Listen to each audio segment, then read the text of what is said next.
مولانا قاسم فرشتہ نے تاریخ فرشتہ میں لکھا، کہتے ہیں کہ محمود غزنوی کہتے ہیں مجھے نا 3 شک رہتے تھے اکثر۔ ایک میرے دل میں یہ تھا کہ میں واقعی سبکتگین کا بیٹا ہوں یا کسی اور کا۔ میں کہتا نہیں تھا کسی سے، بڑے لوگوں میں کوئی مسئلہ بن بھی جائے تو وہ اندر رکھتے ہیں، میں کہتا نہیں تھا کسی سے۔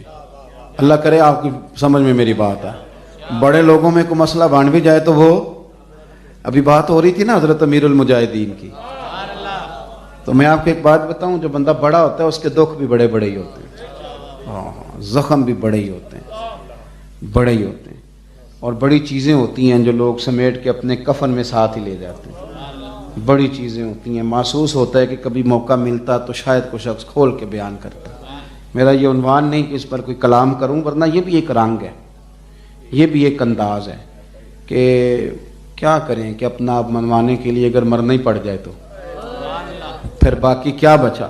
عام دام برسر مطلب بھائی سبکتگین کہتے ہیں کہ ایک تو میرے دل میں یہ بات تھی کہ میں واقعی، محمود غزنوی کہتے ہیں میں واقعی سبکتگین کا بیٹا ہوں، اور دوسرا یہ تھا کہ قیامت آئے گی بھی معاذ اللہ کہ نہیں آئے گی، اور تیسرا میرے دل میں خیال آتا تھا کہ مولوی کی روٹی تو کوئی دیتا ہے اور تحفے کپڑا بھی کوئی دیتا ہے، اور یہ بات اتنی اونچی کر جاتے ہیں کہ ہم نبی پاک کے وارث ہیں۔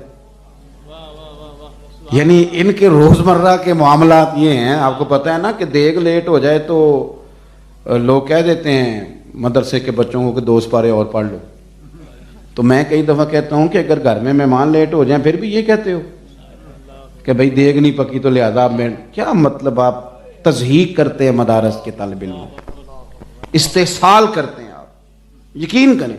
اب تو میں مدرسے والوں سے پوچھنے لگ گیا ہوں، کیونکہ اب ہر گھر کے بچے برگر کھاتے ہیں، میں کئی مدرسے والوں سے پوچھتا ہوں کہ آپ کے مدرسے میں ہفتے میں کوئی ایک بار برگر بھی آتے ہیں کہ نہیں؟ ان بیچاروں کا حق نہیں ہے، نہیں کھا سکتے؟ کیا یہ آپ ان کو دنیا کی سب سے چھوٹی مخلوق گری ہوئی سمجھتے ہیں؟ معاذ اللہ، ان کو اجازت نہیں ہے۔ اب کون ہے گھر جس گھر کے اندر ہفتے میں 2-3 دفعہ فاسٹ فوڈ نہیں آتا؟ تو آپ پوچھیں اپنے مدارس سے، وہاں بھی آتا ہے، وہاں تو ان کو توکل کا درس دیتے ہیں، اور وہ بندہ توکل کا درس دے رہا ہوتا ہے جو گھر میں مرضی کا کھانا نہیں پکتا تو ہوٹل پہ چلا جاتا ہے، وہ ان کے لیے درس چھوڑتا ہے۔ وہ اللہ تعالیٰ ہمیں سمجھنے کی توفیق عطا کرے۔ تو وہ کہتا ہے میرے دل میں خیال آتا تھا کہ یار یہ مطلب کوئی انہیں کھانا دیتا ہے، کوئی انہیں مکان دیتا ہے، اور یہ بات اتنی بڑی کہ نبی پاک صلی اللہ علیہ وسلم کے وارث ہیں علماء۔ کہتے یہ 3 سوال تھے، ایک میں سبکتگین کا بیٹا ہوں کہ نہیں، اور ایک یہ کہ علماء انبیاء کے وارث ہیں کہ نہیں، اور ایک قیامت آئے گی کہ نہیں۔ کہتے میں ایک دن نہ گزر رہا تھا رات کو ہندوستان کی ایک گلی سے، میں نے نا ایک مدرسے کا طالب علم سبق یاد کرتے دیکھا۔ ایک ہندو کھتری کی دکان تھی، تو اس کے اندر چراغ جل رہا تھا، جب اندھیرا گہرا ہو تو چھوٹی سی شعاع بھی بڑی تیز روشنی لے کے آتی، تو ایک اس کے اندر سے اینٹ جیسے نکلی تھی، روشن دان تھا، تو وہاں سے نا روشنی چھن چھن کے باہر آ رہی تھی۔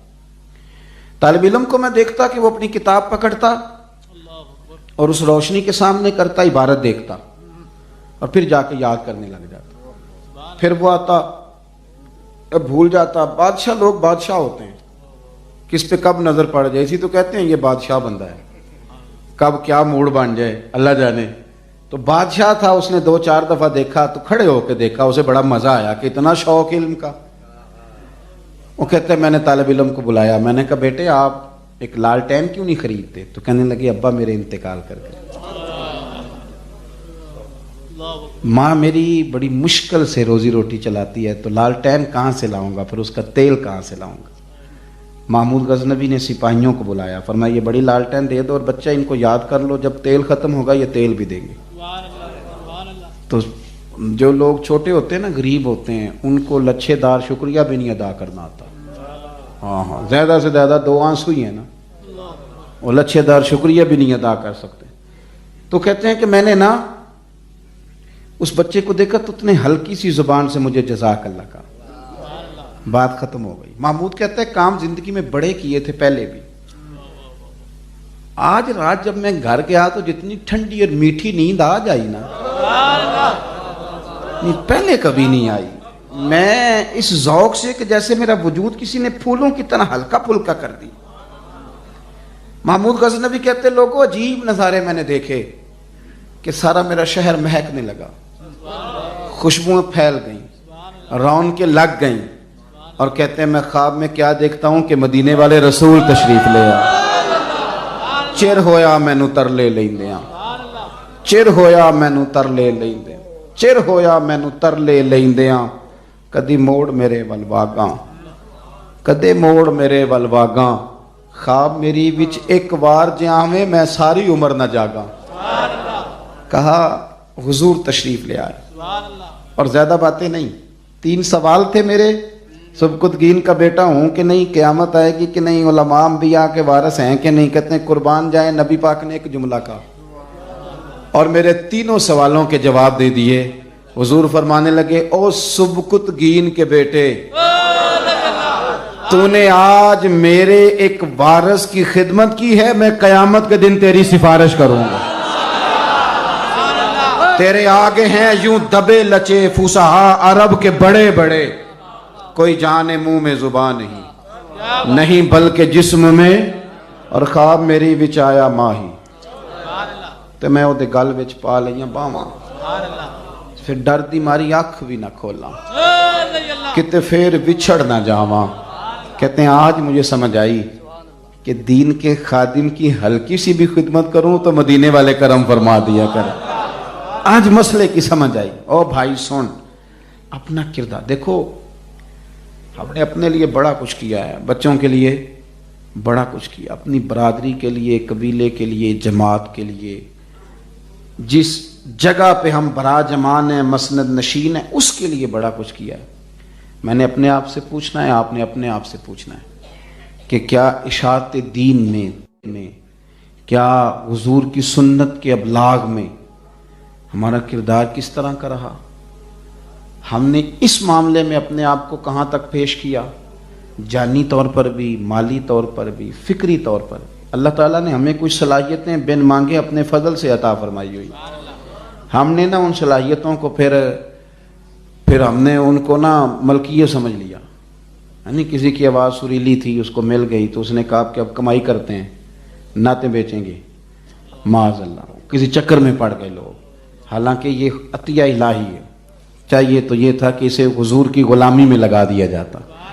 تو اپنی صلاحیتوں کو دین کے لیے وقف کریں. میں بالخصوص نوجوانوں سے یہ اپیل کروں گا کہ دنیا گلوبل ولیج بنتی جا رہی ہے. کافر اپنا اعتراض میٹھا کر کے آپ کے سامنے اتارتا ہے. اب آنے والے وقت میں آپ اپنے دین کو پڑھیں, سنت کو, شریعت کو دیکھیں, مطالعہ کریں, حضور کی سیرت مبارکہ کو دیکھیں.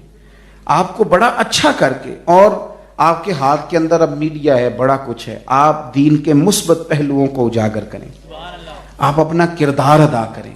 جب لوگ دین اور دینداروں کے بارے میں بات کر رہے ہوں تو ایک میٹھا جملہ کہہ دیں. کئی دفعہ بھڑکتی ہوئی آگ کو بھی ایک میٹھا جملہ ٹھنڈا کر دیتے.